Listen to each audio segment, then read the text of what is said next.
Bonjour, Nikon Z50 Mark II. Eh ben, ça fait plaisir quand même de voir que Nikon s'intéresse un petit peu plus à la PSC. Alors, ce boîtier, ben, qu'est-ce qu'il apporte, comment il est placé au niveau prix, comment il se place par rapport à la concurrence, qu'est-ce qu'on a comme parc d'objectifs pour mettre dessus. Hein, on va analyser tout ça dans cette vidéo, bien sûr. Alors le boîtier déjà en tant que tel, c'est une évolution quand même assez importante hein, parce que forcément Nikon partait de très loin là en APS-C par rapport à toute la concurrence qui existe en APS-C, que ce soit chez Sony, que ce soit évidemment chez Fuji qui est un peu spécialiste de l'APS-C, ou même que ce soit chez Canon. Nikon était très en retard sur les boîtiers APS-C, hein, ça manquait clairement d'ambition. Alors, est-ce que ce Z50 Mark II corrige vraiment ce problème? Alors, on va dire en partie oui. Hein. Maintenant, ceux qui voudraient quelque chose d'encore plus évolué, c'est-à-dire pour aller peut-être concurrencer plus frontalement un Canon R7, ou je dirais même presque un Fuji X-T5 par exemple, bah là ils resteront un peu sur leur faim, forcément. Alors, qu'est-ce qu'il apporte vraiment qui faisait défaut au Z50?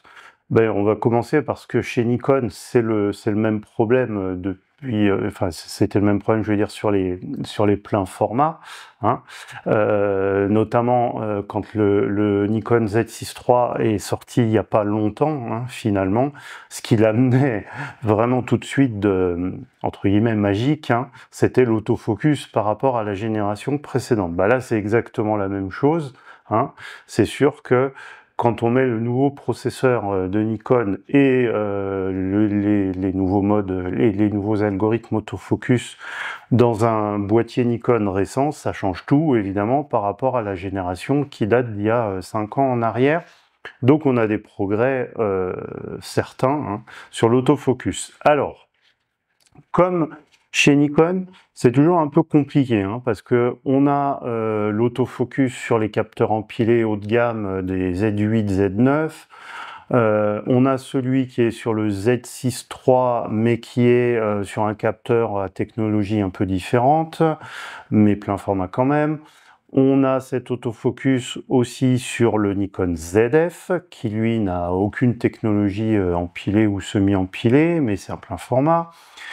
Et on s'aperçoit que selon les boîtiers, ils ne marchent pas exactement tout à fait pareil, ce qui est logique, hein, à technologie identique, un autofocus marchera toujours mieux sur un capteur empilé. Hein.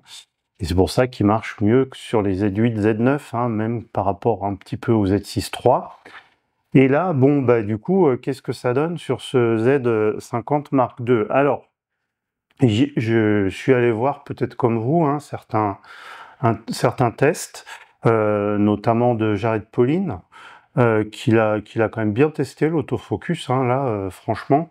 Et ce qu'on voit, c'est que c'est quand même pas tout à fait au niveau d'un Z8, Z9, ni même d'un Z6 III.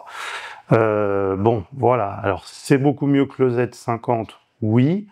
Est-ce que c'est du niveau d'un Z8, Z9? Non.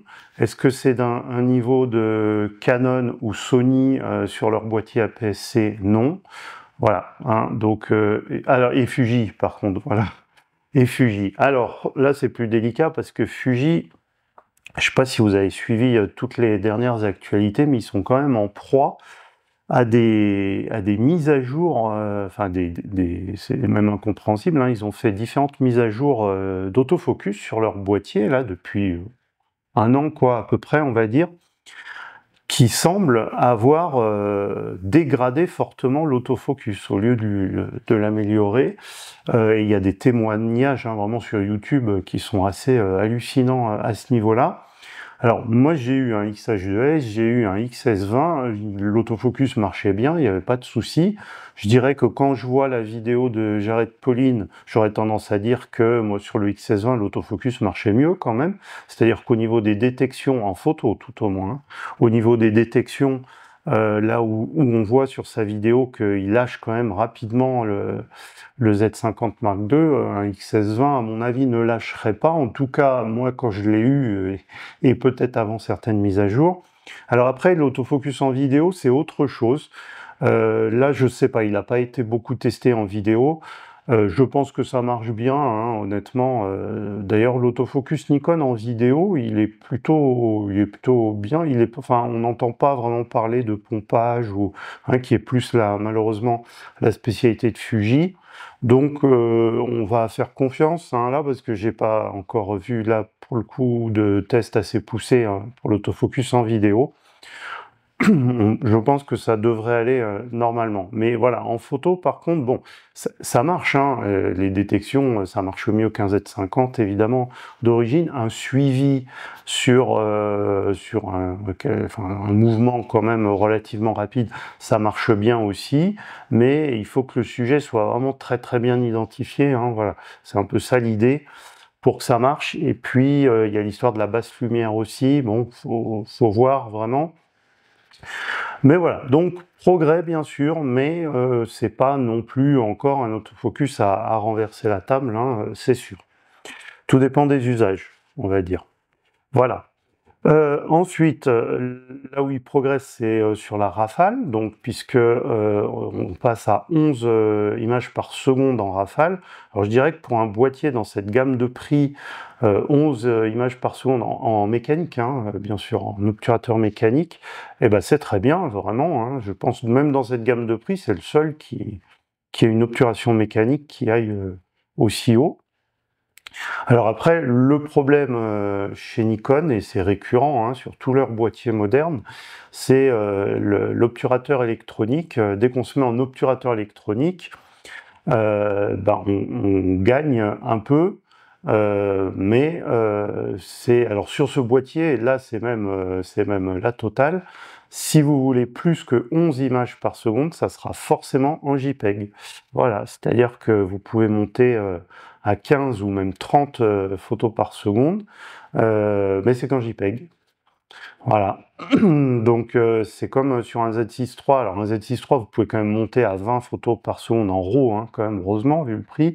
Mais dès que vous voulez monter au-dessus, c'est en JPEG. Et c'est la même chose sur les Z8, Z9. Là, c'est encore plus incompréhensible, qui en plus ont un capteur empilé hyper rapide qui devrait leur permettre normalement d'avoir des rafales plus rapides que 20 images par seconde en RAW. Hein. Bon, revenons à ce Z50 Mark II. Donc, si vous voulez faire de la rafale en RAW, c'est 11 photos par seconde maxi, et c'est en plus avec l'obturateur mécanique, donc vous avez, vous savez, un peu du blackout, quoi. Alors des fois, il vaut peut-être mieux avoir du blackout finalement dans une rafale qu'un rolling shutter très marqué, parce que c'est ce qui va se passer avec ce boîtier en obturation électronique. Voilà, hein, donc ça va pas en faire le champion de la photo de sport ou animalière, c'est sûr, mais il est relativement utilisable quand même, hein, avec 11 photos par seconde en obturateur mécanique. Bien. Après, en photo, l'autre point, on va dire, important, c'est son capteur. Alors, là, Nikon, on va dire, c'est pas trop d'efforts, hein, c'est-à-dire que c'est le capteur qu'il y avait déjà dans le Z50, et si on remonte bien en arrière, c'est le capteur qu'il y avait dans le Nikon D500, pour ceux qui s'en rappellent, hein, leur dernier réflexe numérique, alors APS-C, mais vraiment très haut de gamme, là, pour le coup, il avait ce capteur, hein, mais il est sorti il y a, je sais pas, quasiment 10 ans, 9 ans, 10 ans, je sais plus, le D500, ce capteur 20 mégapixels. Alors, l'argument de Nikon, hein, c'était à l'époque de dire qu'il pouvait monter très haut dans les ISO hein, grâce à cette définition pas trop élevée. Alors, ça se tient, hein, c'est-à-dire qu'en APS-C, finalement, avoir que 20 mégapixels, je dirais pourquoi pas. Hein. Mais le truc, c'est que les capteurs, les autres, ils ont évolué quand même chez la concurrence, et la concurrence, elle est capable de ne pas faire plus de bruit en haute sensibilité, avec une définition quand même un peu plus élevée, quoi. Donc bon, voilà. Maintenant, cela dit, si on regarde par rapport à une certaine concurrence, ça fait pas non plus une différence gigantesque. Hein. Par exemple, vous prenez les derniers boîtiers Sony ou Fuji, ils sont à 26 mégapixels. Chez Canon, c'est 24 mégapixels pour le R10 ou le R50. Donc ça fait pas non plus une différence gigantesque, ça en fait une petite quand même, hein, au moment du recadrage, faut pas le nier, mais voilà. Hein. Donc c'est un capteur à technologie relativement ancienne, alors que en revanche le processeur, lui, c'est bien le dernier processeur. Bon, voilà, c'est comme ça. Après, au niveau de l'ergonomie générale, alors là c'est un boîtier pour le coup qui est pensé pour ne pas être forcément utilisé qu'avec des tout petits objectifs APS-C parce que il est relativement, hein, c'est pas du tout négatif hein, ce que je vais dire. Il est relativement pas compact et pas léger. Alors encore une fois relativement parce que par rapport à la plupart des pleins formats, il est plus léger et plus compact. Hein. Mais ce que je veux dire, c'est que Nikon n'est pas tombé dans les travers, par exemple, d'un Canon R50, je ne sais pas si vous en avez déjà vu en vrai, c'est vraiment minuscule.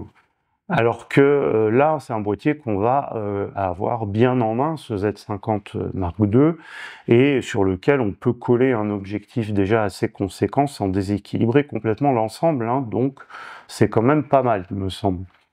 Donc ensuite, disposition des boutons, des molettes, voilà, ça va, il y a assez de boutons, on va dire. Hein. Après, classiquement, chez Nikon, on n'a que 2 molettes de toute façon, quel que soit finalement le boîtier. Alors par contre, ce qui est regrettable, c'est que il n'y ait pas de joystick. Et ça, c'est dommage. Vraiment, c'est dommage.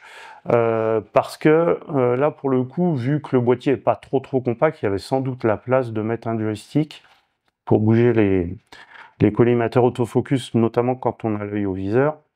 Bon, dommage, dommage.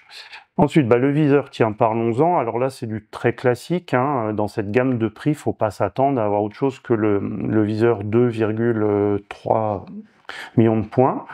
Après, ce qui compte, c'est aussi la luminosité, la largeur hein, du viseur, le grossissement. Donc là, je pense que c'est pas mal. Hein. Ce sera toujours mieux qu'un Sony, hein, ça c'est sûr, en APS-C. Visiblement, il est beaucoup plus lumineux que celui du Z50. Alors, moi, pour avoir vu ce que ça donne, un viseur beaucoup plus lumineux qu'avant dans mon Canon R5 II, là, qui est en train de me filmer, je peux dire que c'est important, la luminosité du viseur hein, aussi. Hein. Donc là, ça a l'air d'être bien. Hein. Donc, à voir vraiment dans le détail, mais enfin, il sera au moins au niveau de la concurrence sur ce point-là, c'est sûr.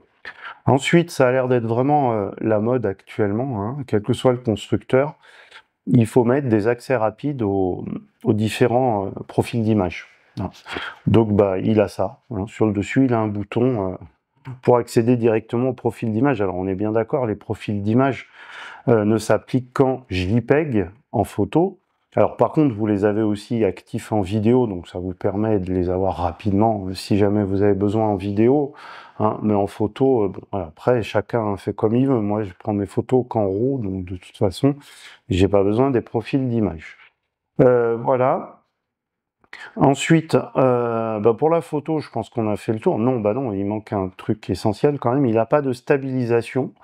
Alors bon, je dirais que dans cette gamme de prix, finalement, il n'y en a pas, enfin je sais pas, on va voir quand on va évoquer la concurrence. En tout cas, il n'a pas de stabilisation, pas d'IBIS quoi. Hein. Alors certes, il y a une stabilisation numérique pour la vidéo, mais au prix d'un crop important. Et puis, en photo, ça dépend là si on met un objectif stabilisé devant, et si c'est pas le cas, et ça peut ne pas être le cas, comme on va le voir, là, faut quand même être conscient qu'on est limité, notamment si on veut faire un peu de la photo en basse lumière, sur sous-entendu des sujets qui ne bougent pas, et qu'on veut pouvoir descendre la vitesse d'obturation suffisamment, là on ne pourra pas trop hein, descendre en dessous d'une certaine vitesse parce que pas de stabilisation, voilà, pas de miracle. Hein. À ce niveau-là, c'est sûr. En vidéo aussi, si vous voulez tourner un petit peu à main levée, ça va être quand même un petit peu problématique. Hein. Voilà. Donc, alors, pour la vidéo maintenant, à proprement parler, là aussi, il progresse quand même par rapport à un Z50. Alors, déjà l'autofocus, hein, évidemment. En vidéo, ça va être quand même mieux aussi. Et puis, au niveau des codecs, alors je pense que c'est un petit peu mieux. Je sais pas si le Z50, ça m'étonnerait, hein. Je pense pas qu'il filmait en 10 bits. Hein, vous voyez, en 422 10 bits par exemple, donc là il peut filmer en 422 10 bits, en H265, le Z50 Mark II. Et puis il a surtout le log de Nikon, hein, le N-Log, donc ça c'est très bien, et surtout pour un boîtier de ce prix-là. Et puis alors, il peut filmer en 4K 60, mais alors avec un crop 1.5, hein. Donc là ça fait quand même beaucoup, hein. C'est-à-dire que là, on est déjà sur un capteur APS-C, refaire un crop 1.5 dessus, alors non seulement, évidemment, ça vous décale complètement les focales, hein, c'est-à-dire au revoir le grand angle, hein, là, pour le coup, mais en plus, vous diminuez quand même beaucoup en résolution, hein, donc bon, voilà. Ça reste quand même assez solide en vidéo, hein, cela dit, bien sûr. Donc, c'est un boîtier quand même assez équilibré, on va dire, hein, globalement. Alors maintenant, ce qu'il faut voir, c'est la concurrence de ce boîtier. Et ben moi, je vois surtout le Canon R10 parce que, bah oui, on va quand même parler du prix. Alors, autant il n'est pas super ambitieux, je trouve, hein, quand même, ce boîtier, et je pense qu'il y a pas mal de Nikonistes qui s'attendraient à un vrai boîtier, bah, le descendant direct du D500, par exemple, hein. Là, c'est pas le cas. Par contre, au niveau placement-prix, il est vraiment bien placé, je trouve. Alors, je le trouve bien placé en prix. Cela dit, quand on le met en face de son, je dirais, son concurrent direct en prix, parce que après il y en a d'autres, mais c'est pas tout à fait les mêmes prix, qui est, me semble-t-il, le Canon R10. Parce que le Canon R10, c'est ça, hein, il se vend à peu près au niveau des 900, entre 900 et 1000 euros. Et si on fait le bilan en photo, quand même, le Canon R10 est supérieur, hein. Le Canon R10, bon, déjà il a 24 mégapixels. Ensuite, il a un meilleur autofocus, ça clairement. Il a une meilleure rafale, très clairement. C'est-à-dire qu'elle monte à 24 images par seconde, hein, et c'est en RAW, hein. D'accord? Donc, alors même si le buffer est réduit, il fait 24 images par seconde en RAW, le Canon R10, hein. Le prédéclenchement, j'ai oublié d'en parler, pour le Z50 Mark II, il a le prédéclenchement, mais accompagné des bridages habituels de Nikon, alors jusqu'au Z9, hein, là, pas de jaloux chez Nikon, c'est en JPEG uniquement, alors que un Canon R10, il fait le prédéclenchement en RAW. Donc, vous voyez, une fois qu'on a dit tout ça, le Canon R10, il a un joystick, le Canon R10, il a un viseur à peu près équivalent à ce Nikon. Lui, il n'est pas tombé dans la compacité extrême comme un R50, je veux dire. Maintenant, il est peut-être un peu plus compact quand même que oui, c'est sûr même, que ce Z50 Mark II. Mais enfin, il a les boutons qu'il faut, il a le joystick, les molettes qu'il faut, etc., hein. Donc, ça reste quand même un boîtier bien équilibré. Sur la qualité d'image en elle-même, je pense pas qu'il y ait une différence dingue par rapport à ce capteur 20 mégapixels là, de Nikon. Alors après, en vidéo, le Canon R10, il a moins quand même de codec que le Z50, là, Mark II. Et puis sa 4K 60, alors il me semble qu'elle est effectivement un peu croppée aussi, mais c'est quand même pas un crop 1.5, hein, de mémoire, hein, à vérifier, mais il me semble, ouais, non, c'est pas un crop 1.5, hein, quand même. Et je ne vais pas dire de bêtises, mais je crois bien qu'il a le log aussi de Canon, le C-Log 3, même si C-Log 3 c'est pas merveilleux, il l'a quand même, je crois, hein, à vérifier. Mais enfin voilà, c'est un boîtier, je trouve finalement, à part vraiment si vous voulez faire du 422 10 bits en H265, voilà, et encore non mais je dis ça, mais le Canon R10, si, hein, faut tourner en log pour pouvoir tourner en 10 bits, c'est un peu contraignant chez Canon. Bref, mais bon, non, il a ça aussi, hein, en fait. Donc, ouais, je trouve que le Canon R10 est finalement à ce prix-là est un peu plus complexe Z50 Mark II. Maintenant, si vous avez des objectifs Nikon, hein, et que vous l'achetez en complément d'un plein format Nikon, la question se pose pas, hein, bien entendu. Maintenant, si c'est votre unique boîtier, moi je conseillerais quand même peut-être plutôt le Canon R10 pour ce prix-là. Après, les autres boîtiers, ils sont pas tout à fait au même prix. Alors, je vais évacuer tout de suite le nouveau Fuji X-M5 parce qu'on parle d'un boîtier qui n'a pas de viseur et moi, je ne comparerai jamais un boîtier qui n'a pas de viseur, à part qu'il soit destiné qu'à la vidéo, évidemment, hein. Un boîtier qui n'a pas de viseur et qu'un boîtier qui a un viseur. Donc, je mets de côté le nouveau Fuji X-M5. Chez Fuji, en revanche, on a le XS20. Alors, le XS20, alors, il est un peu plus cher quand même, le XS20, hein. Il coûte dans les 1300, ouais, hein, il coûte bien 300 € de plus, ouais, entre 300 et 400 € de plus que ce Z50 Mark II, donc c'est pas rien. Alors maintenant, il a un peu plus de trucs quand même. Alors lui, par exemple, il est stabilisé, hein, il a l'IBIS, le XS20, donc ça c'est une grosse différence. Il a une plus grosse batterie, hein, il a la grosse batterie de Fuji, donc une bien meilleure autonomie aussi. Après, en photo, c'est pareil, hein, tout ce qui est rafale, pré-déclenchement, ça se fait tout en RAW, donc c'est bien sûr nettement mieux que sur ce Z50 Mark II. Il a 26 mégapixels, hein, donc là ça commence à faire 6 mégapixels de plus. Ça commence quand même à faire une différence relativement significative, on va dire, hein. Voilà. En vidéo, il va être aussi un petit peu plus complet, hein, c'est-à-dire par exemple en 4K 60, et le crop il est tout petit, ça doit être genre 10% sur le Fuji X-S20. Maintenant son autofocus, j'en ai parlé tout à l'heure, moi il me semble que je l'ai eu, donc et quand je vois la vidéo de Jared Pauline, encore une fois, je trouve que l'autofocus de ce X-S20 était meilleur. Maintenant, si vous avez fait les dernières mises à jour qui semblent poser quand même pas mal de problèmes, c'est pas sûr qu'il soit meilleur au final. Bref, voilà, hein. Un boîtier qui a du coup qui est un petit peu plus solide quand même au niveau spécificité que ce Z50 Mark II, mais on paye la différence, quoi. Je veux dire, je pense qu'il est au bon prix par rapport à ce Z50 Mark II. Là, tout dépend, on va dire, de ce qu'on veut. Ensuite, il y a Sony. Alors, Sony et la PSC, c'est soit on essaye d'être plus ou moins dans les prix de ce Z50 et on est sur des boîtiers de la génération d'il y a 5-6 ans. Donc là, franchement, même si l'autofocus était déjà bon, hein, pour le coup, chez Sony, peut-être d'ailleurs même meilleur que ce qu'il y a dans ce Z50 Mark II, c'est à peu près tout, parce qu'alors pour tout le reste, on est clairement sur la génération, toute l'interface Sony qui est pas tactile, les menus super compliqués, pas agréables, voilà, donc, et puis j'en passe, hein, il y a d'autres limitations aussi.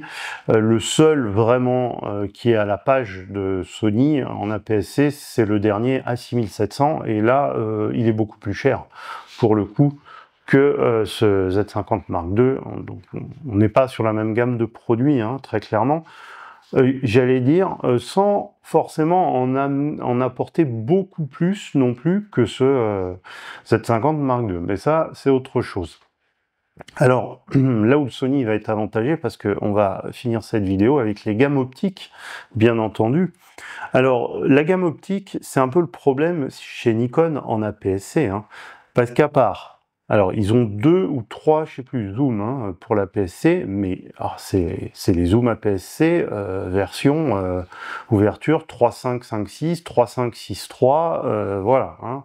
Alors, quand on sait qu'il n'a pas de stabilisation en plus, alors ces zooms-là sont stabilisés par contre, donc ça rattrape quand même un peu le coup, bien entendu, mais c'est pas des zooms très ambitieux, hein, c'est sûr.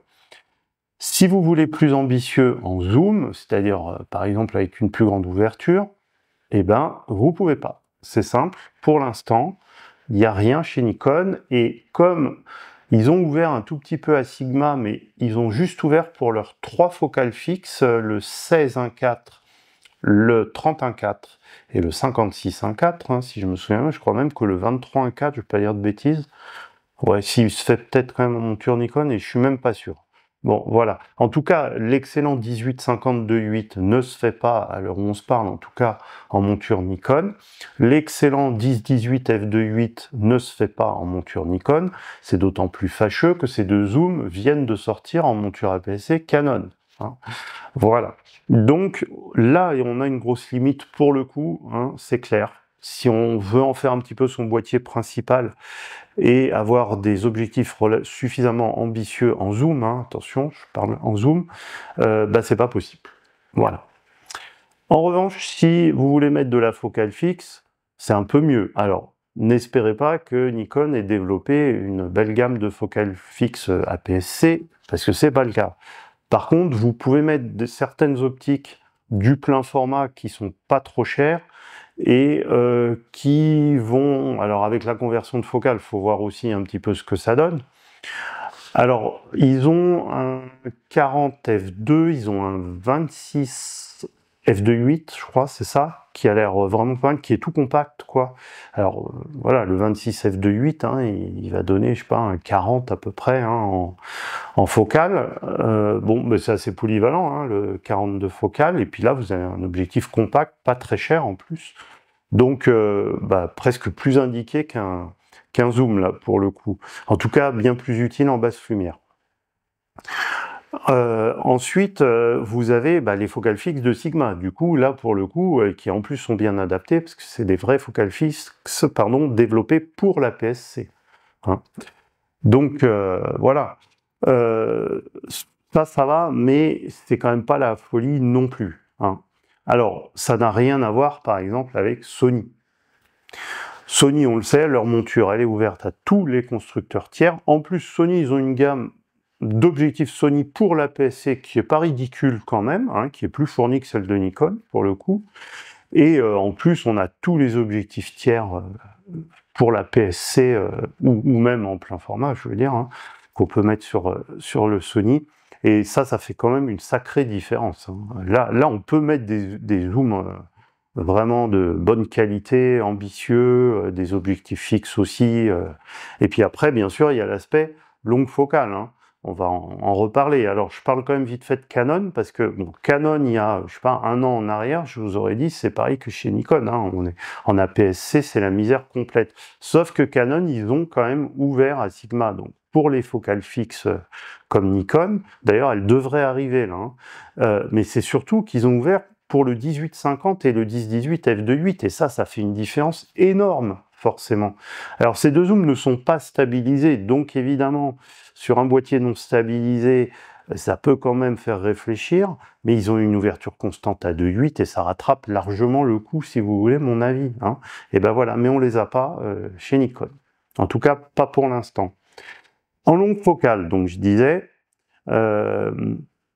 Pardon, j'ai oublié de parler de Fuji quand même, puisqu'on va comparer aussi un petit peu la gamme optique, en tout cas en objectif standard.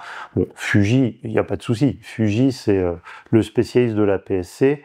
Alors je dirais que en zoom, vous en avez. En plus, Fuji est ouvert aussi à Sigma et même à Tamron pour certains zooms, donc le 18-50, le 10-18, le Tamron 17-70 f2.8, voilà, et même Fuji vient de sortir un nouveau 16-55 f2.8 qui est magnifique. Hein. Voilà, donc vous avez des solutions, puis des focales fixes de qualité, vous en avez à foison. C'est pas un problème, évidemment, chez Fuji. Voilà, alors, je voulais donc finir avec la longue focale, parce que j'y viens cette fois-ci. Est-ce que c'est raisonnable de monter un objectif longue focale sur ce Z50 Mark II? Alors oui, parce que justement, il est assez gros, hein, on va dire, encore une fois, tout est relatif, mais pour accepter, je pense, un zoom longue focale. Alors chez Nikon, on a, alors si c'est de la longue focale abordable, ben, on a un Tamron, hein, qui a un 70-300 en monture Z, hein, voilà, qui va donner un 450 hein, avec la conversion de focale, donc c'est déjà pas mal, bien sûr. Et évidemment, si on veut exploiter le fait d'être en APS-C et qu'on n'est pas trop limité en budget, on peut mettre l'excellent 180-600, qui va donner en bout de zoom l'équivalent 900 mm, évidemment. Hein. Donc là, on ne parle plus de la même chose.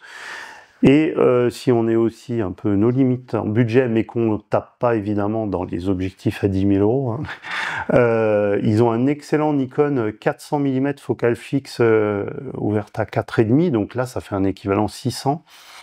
Bon, certes ça coûte un peu plus de 3 000 €, hein, sur un boîtier à 1 000 €, ça fait bizarre de dire ça, mais voilà, pourquoi pas. Hein.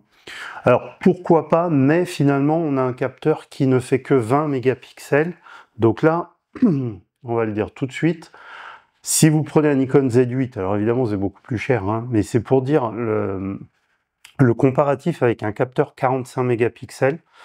Un capteur, si vous partez d'un capteur 20 mégapixels et que vous appliquez le crop 1.5 sur les focales, ça sera exactement la même chose que de prendre une photo à 45 mégapixels en full frame et ensuite, en croppant, de la ramener à 20 mégapixels. Parce que le facteur de conversion, c'est vraiment celui-là, c'est-à-dire que le facteur de conversion entre l'APS-C et le full frame chez Nikon, c'est 1.5 pour les focales. Donc si vous voulez faire la conversion pour les mégapixels, il faut le mettre au carré, hein. Donc 1.5 au carré, ça fait 2,25. Vous pouvez vérifier, hein, vous faites 20 mégapixels fois 2,25, ça fait 45. C'est-à-dire que c'est équivalent, quoi, finalement. Donc, quand vous avez un Nikon Z8, ou moi il se trouve que j'ai le Canon R5 II, c'est la même chose, vous avez finalement la même polyvalence dans le boîtier que si vous aviez ce Z50 Mark II avec 20 mégapixels et en profitant de l'APS-C, quoi. Hein. Donc voilà, c'est-à-dire que moi par exemple, si je mets mon 100-400 sur mon Canon R5 Mark II à 400 mm, que je recadre ma photo pour faire comme si elle était à 600 mm, et ben j'aurai plus que 20 mégapixels sur ma photo, c'est-à-dire que c'est exactement la même chose que si j'avais pris avec ce Z50 Mark II une photo avec le 400 mm, mais avec le recadrage de la PSC qui cadrerait comme un 600. Hein. Vous voyez, je ne sais pas si c'est très clair, mais enfin bon, c'est un avantage, mais pas par rapport à des capteurs plein format de haute résolution, quoi. Voilà. Bah c'est tout, parce qu'après, oui, en longue focale, chez la concurrence, on peut aussi mettre de la longue focale. Alors, chez Canon, bah, on a cet excellent 100-400, alors là, qui existe nulle part ailleurs, là, vraiment, hein. Pour le prix, quoi, je veux dire, surtout. Là, j'ai vu, je suis allé faire un tour sur Digiphoto, il est à 600 €, 599 €, le 100-400 de Canon, quoi. Voilà. Chez Nikon, on a un 100-400 qui est prévu pour le plein format, qui coûte, je sais plus, 2500 €, qui n'est pas forcément très adapté à ce Z50 Mark II. Hein. Je pense que le 180-600, pour le coup, est plus adapté, même si lui aussi, il coûte quand même plus de 2000 €. Voilà, donc, bon, bonne sortie quand même, hein. Nikon revenait de tellement loin, je pense, en APS-C, qu'il fallait à minima ce boîtier pour se dire que, oui, alors on va reprendre un peu confiance en Nikon avec l'APS-C, mais je pense que maintenant, il faudrait qu'il passe la seconde et qu'il nous sorte un boîtier peut-être un petit peu plus concurrent d'un Canon R7, hein, par exemple. Ça serait de bon goût, on va dire. Voilà, et ben on verra bien, on attend la suite. Merci d'avoir suivi, n'hésitez pas comme d'habitude à vous abonner. Au revoir.